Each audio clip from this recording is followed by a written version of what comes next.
नमस्कार, आप देख रहे हैं एनबी न्यूज़ 24x7 नीलम बोध के साथ। और साथियों, ये लाइव टेलीकास्ट मैं आपको दिखा रही हूँ दिल्ली के जंतर मंतर से।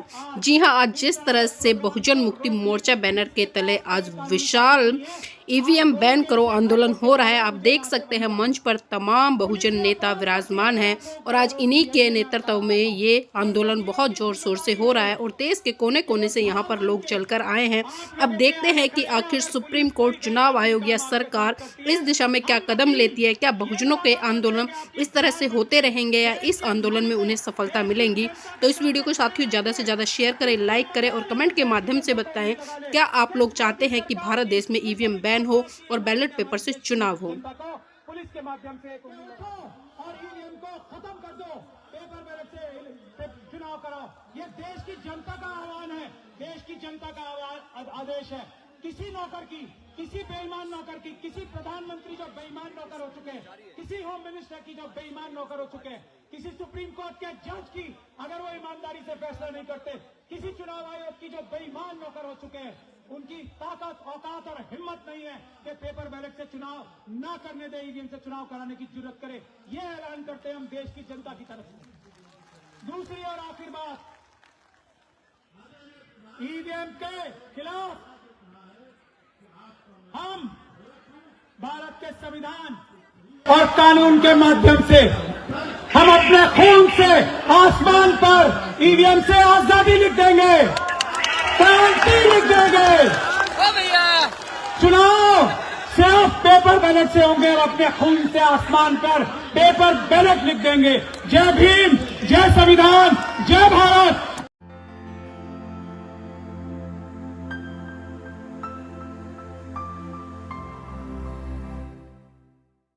इस लड़ाई को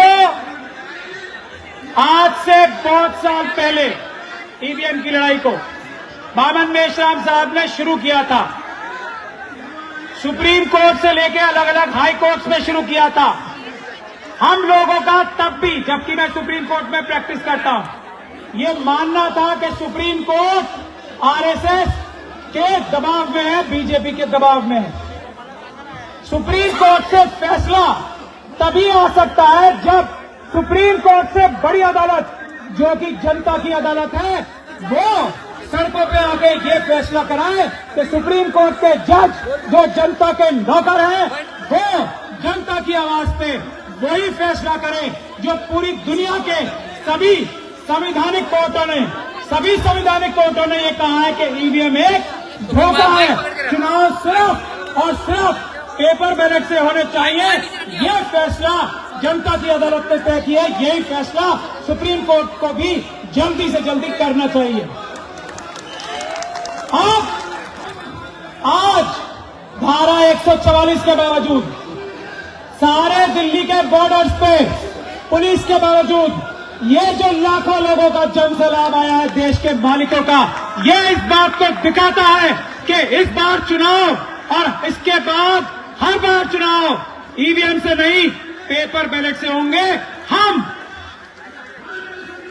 अगर बामन मेश्राम साहब और यहां बैठे हमारे सभी साथी, हमारे ईवीएम हटाओ संयुक्त मोर्चा के भी सभी साथी यहां पे मौजूद हैं, हमारे देश के कोने कोने से आए हुए बहादुर नेता, जो असली नेता है, वो सभी मौजूद हैं।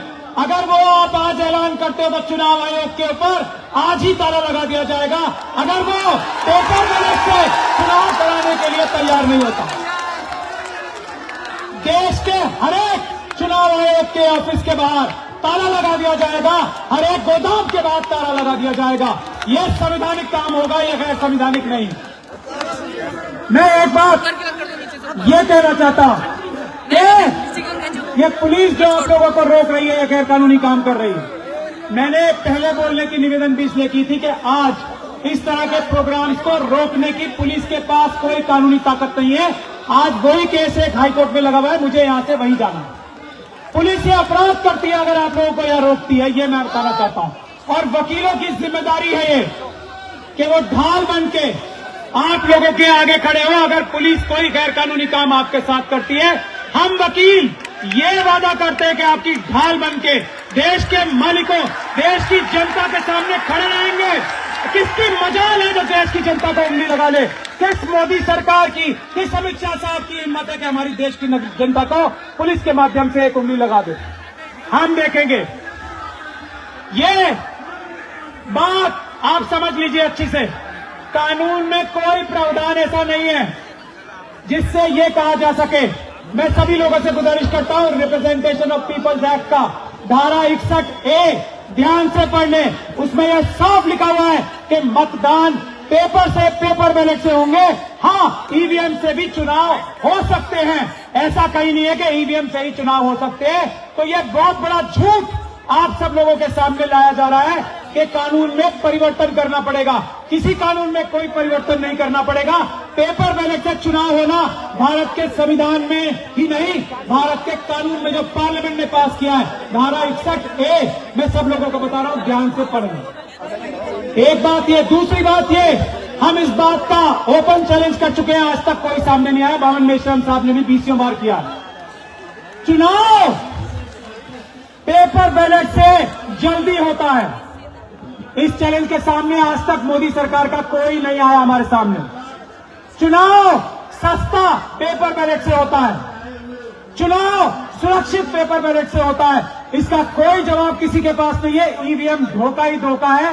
ईवीएम से चुनाव महंगा होता है, ईवीएम से चुनाव देर से होता है, और ईवीएम से सारे बैलेट पेपर्स, सारे बूथ एक साथ लूटे जा सकते हैं। ऐसा ईवीएम का धंधा है, गोरख धंधा है। तो हम यही कहना चाहते हैं।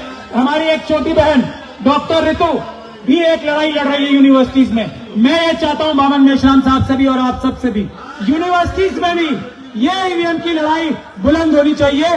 और उसके लिए हम लोग सब, हमारे डॉक्टर ऋतु जैसे बहनों से और स्टूडेंट से कहें कि स्टूडेंट यूनिवर्सिटीज में ताले लगा दे, क्योंकि अगर ईवीएम से चुनाव होगा तो यूनिवर्सिटियां वैसे ही बंद कर दी जाएंगी। हम स्टूडेंट से देश के आह्वान करते हैं, वो करें। और मैं आखिरी 2 बातें कहकर अपनी बात खत्म करना चाहता हूं। पहली, ये हम लोगों की लड़ाई नहीं है, ये देश की जनता ने अपने ईमानदार नौकरों को, हम सबको ये आदेश दिया है कि उठो और ईवीएम को खत्म कर दो, पेपर बैलेट से चुनाव करो। ये देश की जनता का आह्वान है, देश की जनता का आदेश है। किसी नौकर की, किसी बेईमान नौकर की, किसी प्रधानमंत्री जो बेईमान नौकर हो चुके हैं, किसी होम मिनिस्टर की जो बेईमान नौकर हो चुके हैं, किसी सुप्रीम कोर्ट के जज की अगर वो ईमानदारी से फैसला नहीं करते, किसी चुनाव आयोग की जो बेईमान नौकर हो चुके हैं, उनकी ताकत, औकात और हिम्मत नहीं है कि पेपर बैलेट से चुनाव न करने दे, ईवीएम से चुनाव कराने की जरूरत करे। ये ऐलान करते हैं हम देश की जनता की तरफ से। दूसरी और आखिरी बात, ईवीएम के खिलाफ हम भारत के संविधान और कानून के माध्यम से, हम अपने खून से आसमान पर ईवीएम से आजादी लिख देंगे, क्रांति लिख देंगे। चुनाव सिर्फ पेपर बैलेट से होंगे और अपने खून से आसमान पर पेपर बैलेट लिख देंगे। जय भीम, जय संविधान, जय भारत।